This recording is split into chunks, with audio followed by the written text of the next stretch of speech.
Well, I wanted to start where we ended last time, but I didn't get to read this statement. And I'm not reading it as proof of concept or anything. I'm just reading it as a reflection on our topic. And this is a statement from the book Desire of Ages. I think it is the first chapter, actually. And here is a reflection.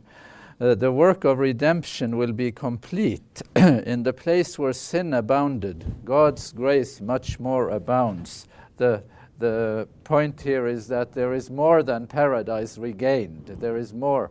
That what you have at the end is more than you had at the beginning, even though it was perfect at the beginning. So here you have an improvement on perfection, if that is possible.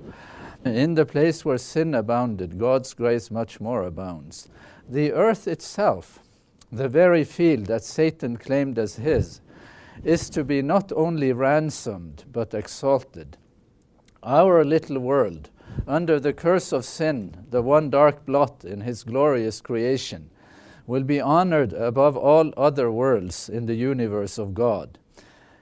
Here, where the Son of God tabernacled in humanity, where the King of glory lived and suffered and died, here, when he shall make all things new, the tabernacle of God shall be with men, and he will dwell with them, and they shall be his people, and God himself shall be with them and be their God.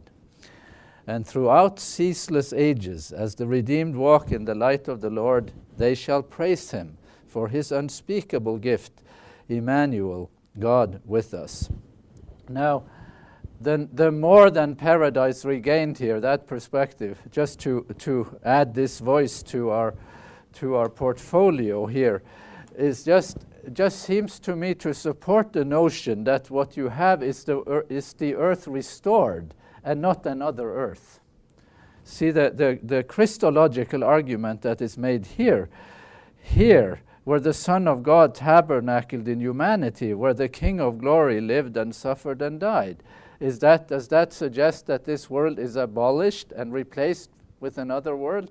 It doesn't seem like that. It seems that this is a voice off the same page as we have pursued in the book of Revelation, that there is actually a restoration, the earth renewed. And notice one more thing here, that the reason for restoring this earth from this argument is not only a creation argument, that God created this earth and is committed to keeping it, that he stands by his creation. This is an argument from the story of redemption. The reason for keeping it is because this is where he walked. You see what I'm saying? Where the Son of God tabernacled in humanity, where the King of glory lived and suffered and died. That world, that what sort of empowers the case for this world, what strengthens the case for maintaining this world ultimately, is a creation argument, but even more a Christological argument, a redemption argument. Let's start reading Revelation 22, verses 1 and 2, and I will ask one of you to read it. Then the angel showed me the river of the water of life, bright as crystal, flowing from the throne of God and of the Lamb through the middle of the street of the city. On either side of the river is the tree of life, with its 12 kinds of fruit, producing its fruit each month, and the leaves of the tree are for the healing of the nations. I threw in an extra slide this morning. I just was thinking about this. I think about this perspective from time to time as I walk around here in Loma Linda. And so I I added this slide, so you don't have this in your handout. What you have, the text says that there is a tree that is for the healing. The leaves of the tree are for the healing of the nations. And we will concentrate on that image this morning. But I just wanted to do an aside here, that the book of Revelation finds the world in a state of need. The book of Revelation speaks into a needy world, a broken, hurt world, a world in need of healing. So when it projects this vision of healing at the end, it is because it is speaking not just about healing in a context where there is no need for that. But it is speaking about that because that is what is needed. You see what I'm saying? That the book of Revelation is not assuming that all is well in the world. The vision finds the world in a state of need. And then point number 2 here. The horizon of wholeness in the book of Revelation is eschatological. Wholeness is actualized only in the world to come. And why should we talk about that at Loma Linda? Well, we should talk about it from time to time because this institution has made wholeness sort of it's almost like it has registered it and made it its trademark, that we do wholeness here. We have a Center for Spiritual Life and Wholeness. We have a motto for the institution, to make man whole. And there might be a risk on our part that we are overselling what we are actually able to provide, that we do actual on this side of the Great Divide, that we actually do wholeness. Maybe we should admit that on this side of the Great Divide, what we do best is brokenness. And we wallow in it, and we are defeated again and again. Our reality is a broken reality, and the wholeness reality is a future reality. It is an eschatological reality, and our vision in Revelation speaks to that reality, to the world as it finds it. And maybe I'm just oversensitive or out of touch or something, but many institutions in the world, many entities, many organizations, they lack eschatology. What do we mean by that? They lack a sense of ending. I might have said it here before, but when I go to the meetings of the Society of Biblical Literature, which is where the people who do religion, theology, New Testament, whatever, as an academic discipline, when I go to those meetings each year, and it's a very interesting place to be and lots of things to learn, but there is one thing those people don't do. They don't do eschatology. They are here to stay. This is going on, this is a sort of an enterprise with no ending. And if there is one thing institutions don't do well, there is one thing institutions have a hard time doing too, it is eschatology.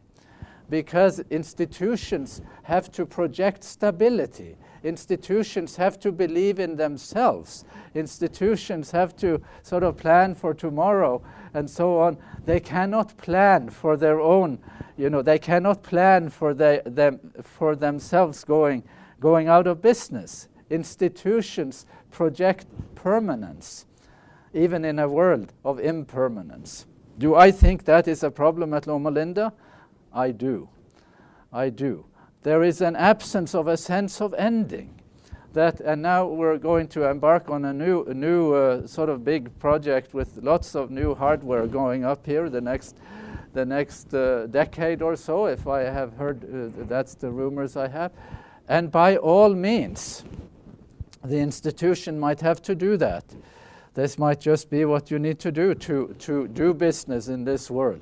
But you have to be sober about it and see if you can find ways to retain a sense of ending. The book of Revelation assumes that there is an ending, and its horizon of wholeness is eschatological. One has to have a timeline. One has to have a timeline that is realistic. That there is a sort of looking beyond here. Of course, we mean to do it. But there are all kinds of moving parts here that might make that future horizon, that eschatological horizon, go into eclipse. Now, let's do just one image. He shall wipe away all tears from their eyes. That's Revelation 21:4. It's part of our eschatological vision. He will wipe all tears from their eyes. Why is he saying that? Every tear. He will wipe every tear from their eyes. Why is he saying that? Because there are a lot of people with tears. Because there are faces, tear-streaked faces, coming into this picture, and he is going to wipe their those tears away from those tear-streaked faces in the world to come. You see, there is, again, speaking to a reality of need, speaking to a world in need, as it were.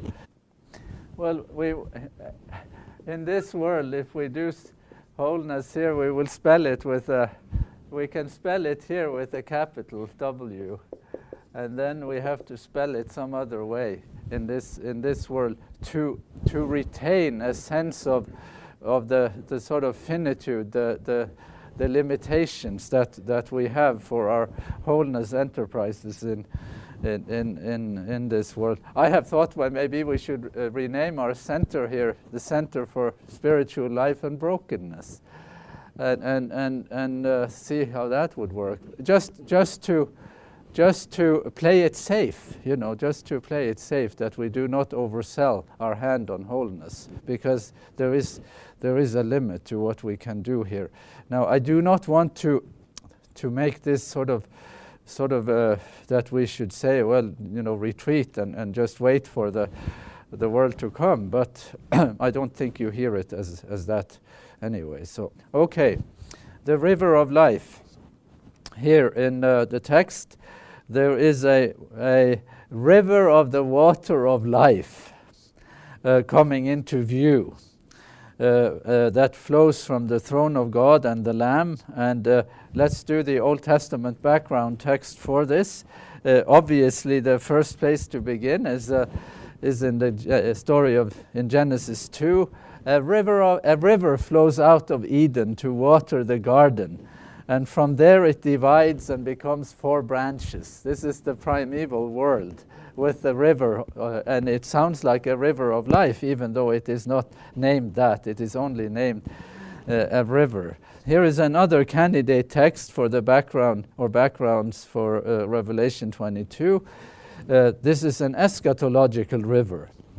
The other one is a protological or primeval river, but here is the eschatological river in Zechariah 14:8. On that day living waters shall flow out from Jerusalem, half of them to the eastern sea and half of them to the western sea. It shall continue in summer as in winter, which is quite a claim to make in that part of the world. You go, well, in California, you know how to do this. But in other parts of the world, our rivers do not dry up in the summer. A river that flows in summer and winter is an unusual sight in the Middle East. So this is not your average river here in Zechariah's vision. Now, the main candidate text for the vision in Revelation 22 is from Ezekiel. And Ezekiel contributes heavily, as we have seen, to the ending of Revelation. The Gog and Magog battle is from Ezekiel, the final eschatological battle. And now there is a Ezekiel imagery in the vision of healing. We'll read through all of these verses, starting in 47, verse 1 through 12. Then he brought me back to the entrance of the temple. There, water was flowing from below the threshold of the temple toward the east, for the temple faced east. And the water was flowing down from below the south end of the threshold of the temple, south of the altar. Then he brought me out by way of the north gate and led me around on the outside to the outer gate that faces toward the east. And the water was coming out on the south side. What's he doing? He is seeing inside. He's standing inside the temple, and there is water flowing inside this temple. He goes out to the outside, and there the water flows from inside to the outside. That's what he's seeing, running water. And then verse 3, going eastward with a cord in his hand, the man measured 1,000 cubits, and then led me through the water. It was ankle deep, not very deep, as it were. Verse 4. Again he measured 1,000 and led me through the water. It was knee deep. Again he measured 1,000 and led me through the water. It was up to the waist. Verse 5. Again he measured 1,000, and it was a river that I could not cross, for the water had risen. It was deep enough to swim in, a river that could not be crossed. Now, do a little bit of thinking about this river. What is happening? Why? What do you see here? I wrote deep waters, but you are seeing deepening waters, isn't it? You're seeing a river that gets deeper and bigger as it gets further from the source.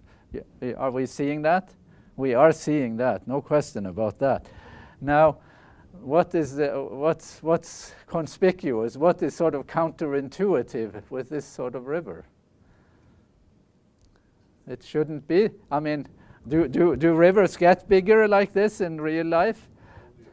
Only if they have more tributaries, exactly. Only if you are the Mississippi or the Missouri or whatever river you have that other rivers feed into, then you do get to be a bigger river. But this river this is not that kind of river, is it? So how is it that it can multiply coming from one source? Well, it is. Well, what should we say? It is not your average river. It is an unusual river. It is a river of blessing. It is a sort of, there is something here that grows as it moves downstream. Maybe some of you want to share with us a meditative aspect here on that. It's quite a beautiful image. It's quite a compelling image, isn't it? And how he does it, ankle deep, knee deep, to the waist, and now too deep you can't cross it. And then there is a vision of abundance along this river. He said to me, "Mortal, have you seen this?" Then he led me back along the bank of the river. As I came back, I saw on the bank of the river a great many trees on the one side and on the other. Now, this river is going in which direction? You see, here is the country here. What is it? Palestine. And here is Jerusalem here, and down here is the Dead Sea. It should be Dead Sea here. That's the Dead Sea. And which direction does the river flow? It flows east. So it flows into what? What sort of country is it? Arid country. Arid country. Desert. Yeah, it's desert country. And so when you see a great many trees on one side and the other, what are you seeing? You're seeing arid country come to life, aren't we? Aren't we seeing arid country becoming fertile country? We're seeing sort of the earth healing, as it were, here by this river. And then the notion of healing waters becomes explicit in verses 8 and 9. He said to me, "This water flows toward the eastern region and goes down into the Arabah. And when it enters the sea of stagnant waters, the water will become fresh." What is the sea of stagnant waters? It's the Dead Sea that has it's below sea level. How far below sea level is it? Quite a ways below sea level, 300 meters or so, isn't it? Something like that. And there, even more now. Yeah, the water level is very low. Anyway, there is no river exiting from the Dead Sea. It is the sea of stagnant waters. When it enters there, the waters will become fresh. Wherever the river goes, every living creature that swarms will live. And there will be very many fish. Once these waters reach there, it will become fresh. And everything will live where the river goes. Wow. Vision of healing waters, coming out from the temple, going eastward into arid land, and making, sort of rejuvenating earthly reality where it goes. It's quite a compelling image. So one needs to do this text in detail, don't we? people will stand fishing beside the sea from En-Gedi. En-Gedi is down there in the valley, to En-Eglaim.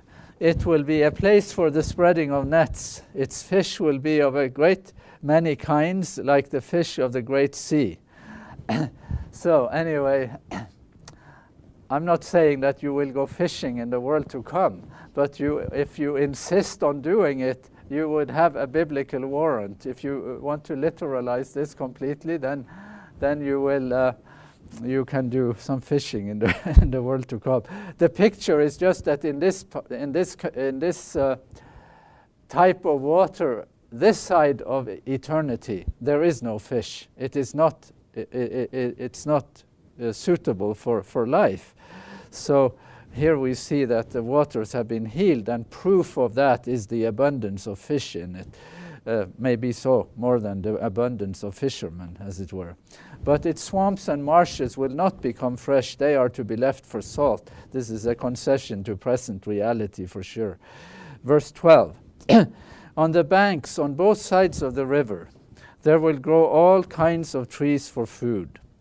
Their leaves will not wither, nor their fruit fail, but they will bear fresh fruit every month, because the water for them flows from the sanctuary. This is the cause, the source, always remembering why reality is this way. Their fruit will be for food, and their leaves for healing. Does it sound like Revelation is influenced by Ezekiel here?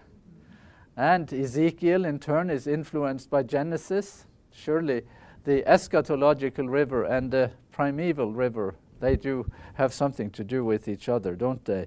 And there is this notion of healing here. Let's just read that statement here from this is from Joseph Blenkinsop, one of the great Old Testament theologian of the 20th century. He says, commenting on this text, no amount of exegetical finesse or insistence on what the Bible plainly says can transform the poetry of this passage into a topographically and ecologically realistic account of an event in time. It is the eschatological river, in other words.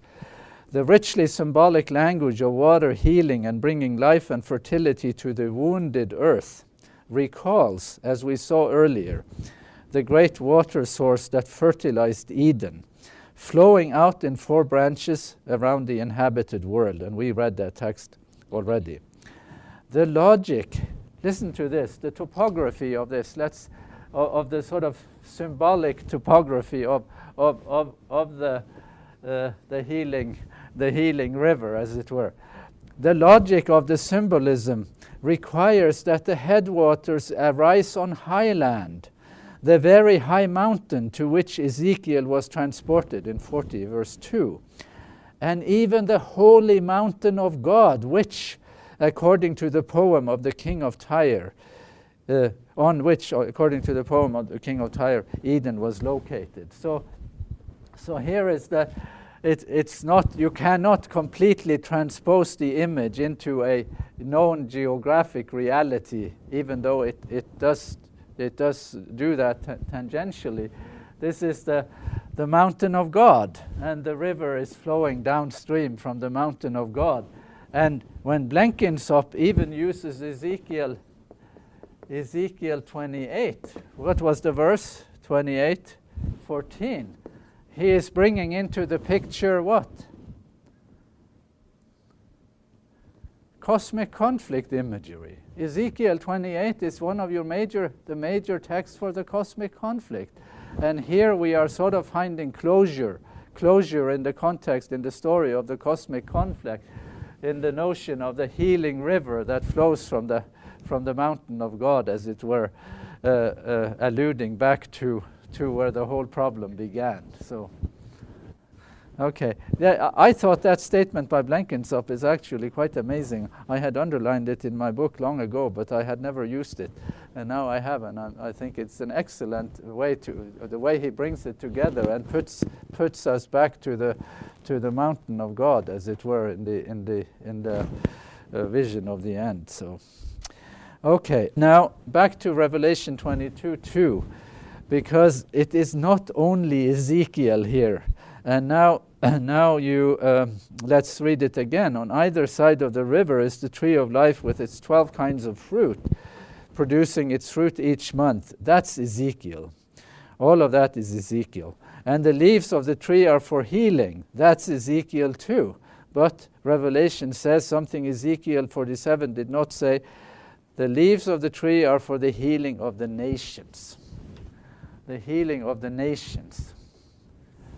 So how do we do that? So we have here healing of the nations in Revelation. And we have one text that feeds into that is Ezekiel. Ezekiel is a contributor to the vision of healing of the vision of healing in the book of Revelation. So, but maybe we need another one too. We need to have another contributor, and who would be our candidate for that? Yeah, I saw a hand. Well, both. I mean, yes, I think it is real. It's real, but it is not. It's not a reality that is easily sort of that you and I can sort of pinpoint from a presently known reality. It is certainly real. It's a real place. I mean, the notion that the future life is a bodied reality, an earthly reality, a material reality. This book seems to embrace all those notions, that the future life is as material as present life. It is not materiality that is our problem. It is not the fact that we are physical, material beings that is our problem. Sin is the problem, that there is evil in the world. And we are not doing, in the sort of Platonic paradigm, the evil resides in matter. You know, so you have to abolish physical reality to fix what is wrong. But that is not the idea in the Bible. There was nothing wrong with physical reality. So yes, that's, you know. I don't want to ever be heard as though we are saying it's all symbolic and there is nothing there. No, there is definitely something there. But we have finite resources with which to describe it. And I think even with our finite resources, the text is doing a wonderful job. It's actually helping us to dream. What was it? Harvey, what was your word? Romance. Yeah, okay. This is romance. Who is the prophet of the nations in the Old Testament? Who loves the nations? It's Isaiah. Isaiah.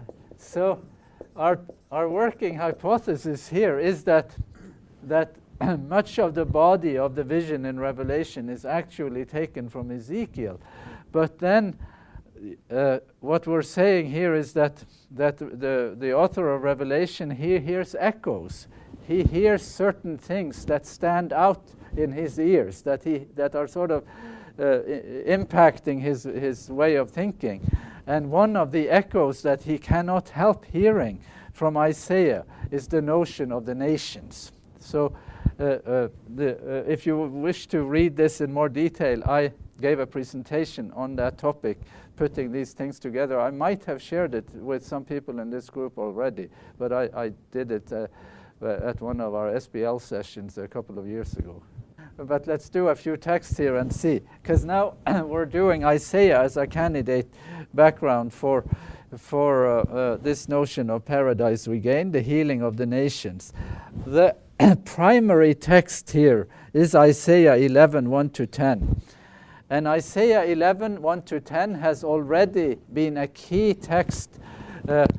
So I want to just do this too. Now, let's just recapitulate what that text is doing. What's it a text? How does it begin?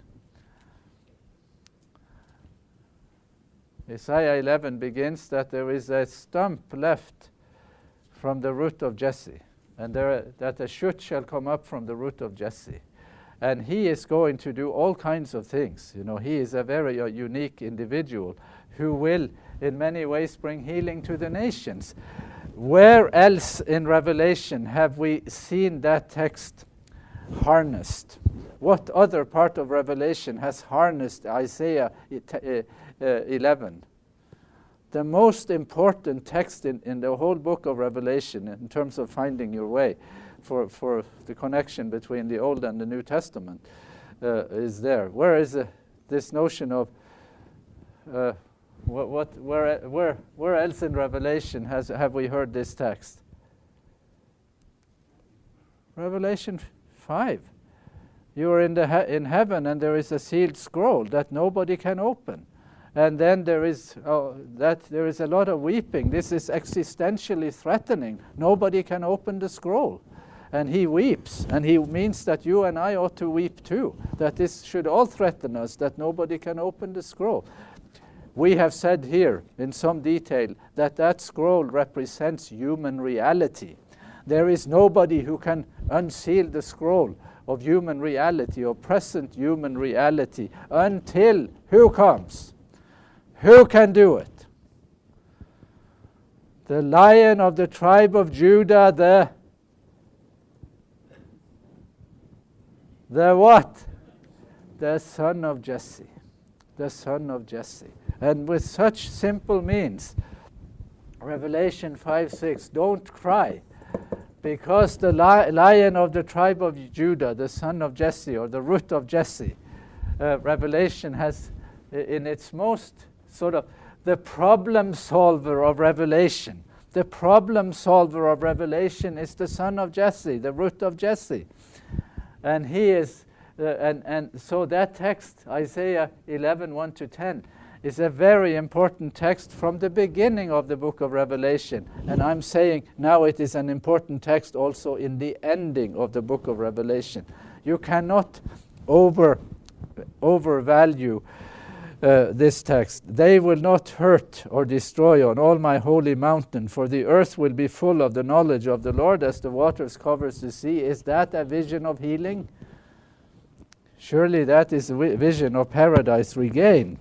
And then let's read some more. Isaiah 11:10. On that day the root of Jesse shall stand as a signal to the peoples. The nations shall inquire of him, and his dwelling shall be glorious. What is my key word here? What's the key word in this passage? The nations. The nations. Isaiah is talking about the nations, and he's saying that the root of Jesse brings hope to the nations. That's what the Hebrew there is goyim, and the Greek is ethne. And then going to Isaiah 42, and Isaiah 42 is the first of the so-called what? The passages, the poems in Isaiah 42 is Isaiah 42 verses 1-9 is the first installment of the suffering servant passages. Have you heard that term before? I mean, this is very key stuff in Isaiah. This is from the second part of Isaiah, starting in chapter 40. The passages about the suffering servant. And look what he is going to do here, 42:6. I am the Lord, I have called you, the servant. I have called you in righteousness. I have taken you by the hand and kept you. I have appointed you as a covenant to the people, a light to the nations. And then 49:6, chapter 49, verses 1-9 is the second suffering servant passage in Isaiah. The first one is Isaiah 42, 1-9. The second is Isaiah 49, 1-9. I will give you as a light to the nations, that my salvation may reach the end of the earth. Let's do a little context. What does the servant say in Isaiah 49?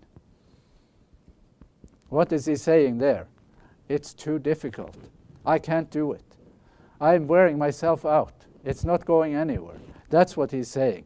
And then what does God say to the servant? We'll do it. He's saying it is too small a thing that you should raise up Israel only. I will put you as a light to the nations, that my salvation might reach the end of the earth. This is a vision of inclusion, the nations here in a huge way coming into the picture for the suffering servant in Isaiah. Isaiah 52 verses 50, the third of the suffering servant passages is Isaiah 50 verses 4 to 9. The last one is Isaiah 52 verses 13 and all of Isaiah 53, all of those. So you have 4 suffering servant passages. You want me to repeat them? 42, 1 to 9. 49, 1 through 9. 50, 4 through 9. And 52, verses 13 through all of Isaiah 53. They are the suffering servant passages. Now, and the concept is valid. I think the concept has been validated by many readers of this book. Now, all of those passages are organically related to the seed passage in Isaiah 11, 1 to 10. Do you get me now on this? Here is what I did for an assignment in my training. It was extremely difficult to do, but it was really, really worth it. When I went to Duke University, not very many years ago, thinking that I wanted to study the subject of the faithfulness of Christ, I was in Norway. I was practicing as a physician, but I had gotten this compulsion that I needed to pursue that topic and see if there was any merit to it. So I ended up at Duke University, and I looked at all the classes I could get my hands on, because it seemed so interesting, and I just wondered how to do this. So I started first I had 3 classes that I had figured out that fall semester.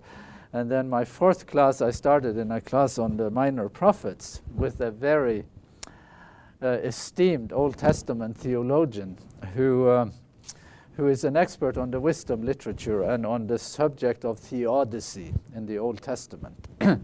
And he's just a very lovely man. And I thought, well, studying here, reading some Hebrew, that was useful. But after 2 weeks in that class, I discovered that many of what people I considered my classmates, they were all taking a class on Septuagint Greek. And then I thought, well, that's really what I need. And so I dropped that other class because I was, doing New Testament, and I felt I needed to know more about the Septuagint. And toward the end of the course, my fellow students in that class were really excellent students, and some of them are really shining already as New Testament people, various places in North America, which is not surprising to me. But we got to choose an assignment to write a term paper at the end of the course, and I put myself to do the suffering servant passages in Isaiah, to do the Hebrew and the Greek translation of those passages. It was really, really difficult, because it's poetry. It's quite difficult to do the translation. But why do I know these passages by heart now? So I can say these are the passages. There are some rewards. And the passages, studying them in detail was really quite an experience. I really am so thankful I got to do that. Here is Isaiah 52, verses 14 and 15. Just as there were many who were astonished at him, so marred was his appearance beyond human semblance, and his form beyond that of mortals. So he shall startle many nations. Kings shall shut their mouths because of him, for that which had not been told them they shall see, and that which they had not heard they shall contemplate. Who is they here? Kings shall shut their mouths because of him, for, you see, it's related, the whole thing is related to the nations, isn't it? So Isaiah 11 says that there is hope for the nations, and all the suffering servant passages are sort of weighing in relation to the nations. And here is one more beyond the horizon of the suffering servant. Nations shall come to your light, and kings to the brightness of your dawn. So how do we do this? This I have from a book by John Hollander. Have you read John Hollander, The Figure of Echo? Well, the notion of echoes, language echoes. So what happens if you stand in front of a wall or a building and you shout into that building and you have or you stand out in have you done it in Yosemite maybe? Yosemite is a good place to do it, where you call out something and then you hear the words come back to you. Now what comes back to you? What is it that comes back? The most intense part, or usually the ending? Or is it only the ending that comes back, or the intense part? Well, it's usually, what you're able to hear is usually the ending, isn't it? Or what? All of you have done it, haven't you? So what's the notion? What else can you say about an echo? If you are in the right place, you shout, but the echo that comes back, is it louder or the same or less than? Can the echo act as an amplifier? Can you have a louder coming back to you louder? Well, if your echoing surface is big enough, it could. Maybe it isn't louder, but it has more volume, couldn't you have that? Well, that's what John Hollander says, at least. I think he's right, that you can have echoes that act as amplifiers. So, for example, let me have you echo. Let's do it as an exercise here. I will say, well, you don't need to do it right away. I'll just describe the exercise. The leaves of the trees are for the healing of the nations. That's what I will say. And now you do the echo of that. You try to you have to think about how echoes work, and then you as an audience will do the echo. Are you ready? The leaves of the trees are for the healing of the nations. Wow. You really knew how to do it. That is amazing. So what was it? That's how it was for Isaiah, I think. See, he heard these things. This for John, when he read Revelation, he heard that echo, the nations. And what is it? See, here is how I think it should be done. Echoes in real life pick up and amplify only a small part of the sentence. Revelation combines an echo from Ezekiel, leaves for healing, with an echo from Isaiah, the nations. And how does Revelation 22:2 sound if we try to echo it today? Now, I see that we're running out of time, so I have to... Well, let me walk through this quickly, and then we'll get back to this image of the echo to see what it means. I will just do this quickly. It is quite easy to do. It deserves more meditation than we will give it here. Nothing accursed will be found there anymore, but the throne of God and the Lamb will be in it, and his servants will worship him. They will see his face, and his name will be on their foreheads.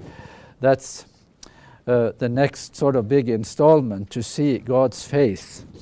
And then there is the notion of Cain in Genesis 4:14 being hidden from God's face. There is in Exodus 3:6 and in Moses the experience that Moses was afraid to look at God. Then in 33:20 he wants to look at God, but God says, "You cannot see my face." And then Exodus 33:11, Moses is speaking to God face to face as to a friend. Deuteronomy 34:10, never since has there arisen a prophet in Israel like Moses, whom the Lord knew face to face. All of these passages just set us up to realize that to see somebody's face, to see God's face, is quite something. That is an experience that only rarely has been had. And then in New Testament perspective on this, that now we see in a glass darkly, 1 Corinthians 13:12. But then we shall see face to face, explained as what? That until we see face to face, we don't really know. So again, the horizon here, the horizon of wholeness, again is an eschatological horizon, that in this life we know in part. We see in a glass darkly, but then we shall see face to face. And those texts have been primed for action there by these perspectives in the Old Testament. So here is the summary then, and so I skipped by that because I actually think that Revelation 22:4 is one of the most beautiful verses in the Bible. They shall see his face. There is hardly a promise like that. That is an amazing promise. They shall see his face, and his name shall be on their foreheads, understood as that is knowing and being known, the sort of reciprocity between human beings and God that is just out of this world. Literally speaking, it is out of this world, as it were. Now, making whole. There is physical healing that extends to all creation, human, non-human, and the earth, in the vision of healing in Revelation. There is also spiritual healing. And here is how I would like to prioritize the notion of spiritual healing. That what needs healing the most, what needs the healing the most in human reality is our picture of God. It is not only the things that are damaged in us organically, spiritually. Surely we need to be spiritually healed for the things that are sort of out of order. But Revelation's vision of healing, Revelation's vision of spiritual healing is above all a vision of healing our distorted ideas about God. And that, of course, is healed then when they shall see his face, and we will see God as he really is. And then, this is then to just try to close the deal on Isaiah's vision of healing. Isaiah is not just saying that there will be healing in the world to come. Here is an attempt to explain this or to try to construe it. There is also ministry of healing, because the healing river of life also runs from the lush land of the future into the arid lands of present reality, giving access in some small way to the healing river that flows from the throne of God in the here and now. See, if we hear Isaiah correctly, his vision is a yearning to reach out to the nations. It is a missiological vision. It is not just stating, it's not just an eschatological vision. Do you hear me? Do you hear the difference between missiology and eschatology? Eschatology is describing something that will be one day in the future. But mission is something that we will do in the present. And the reason that when I say healing of the nations, and you echo back to me the nations as the echo, it is the correct echo, but it is an echo meant to be heard missiologically. I don't think we get quite the thrust of that. It's quite hard to grasp it, because Revelation isn't then just describing a future reality that we one day will walk into with no sort of contribution, no interest on our part. It will sort of just dawn upon us. There is then a connection between the wholeness written with a small w and wholeness written with a capital W in a sort of vision of vocation. Anyway, we need to pick up on that, because that is really what the book is up to, I think. It really wants to harness the reader of this book for the ministry of healing to the nations in present reality, as it were. Anyway, I kept you over time, and next time we will do the last verses of Revelation 22. And